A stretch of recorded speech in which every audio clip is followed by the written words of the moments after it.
Hey everyone, Ryan here again. We're going to go through on your phone how to click on a map directory, find trails near you, and then click on Google to take you there.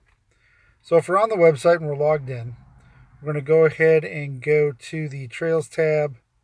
And I'm not logged in because it's showing guest directory. Let me log in first. Okay. And then we're going to go to Trails and then directory. And then it's showing me the trails. So let's say, okay, well, I want to go into a trail, not a waypoint. I'm going to go to public trails.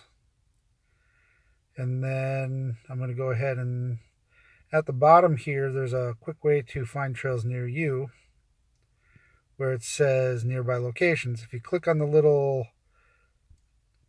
bullseye button,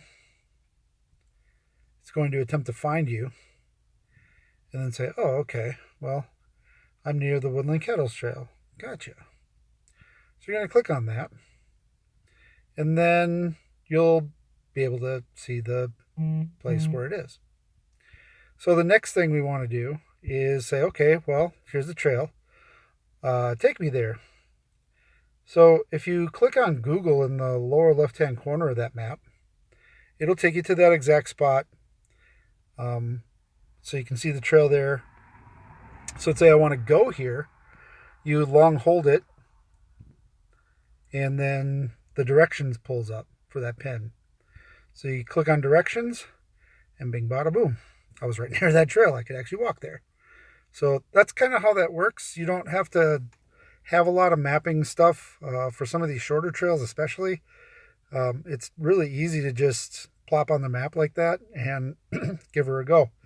If you're not a member, you won't see the map stuff. So I'd strongly encourage you to join. There's a lot of public trails that you can access year-round, and there's no additional cost besides membership in Wisconsin for that. If there's other states, obviously if it's a public trail, you're going to need a sticker in some cases. So that listing information will be in the directory. So hope you found this review helpful. See you on the trail.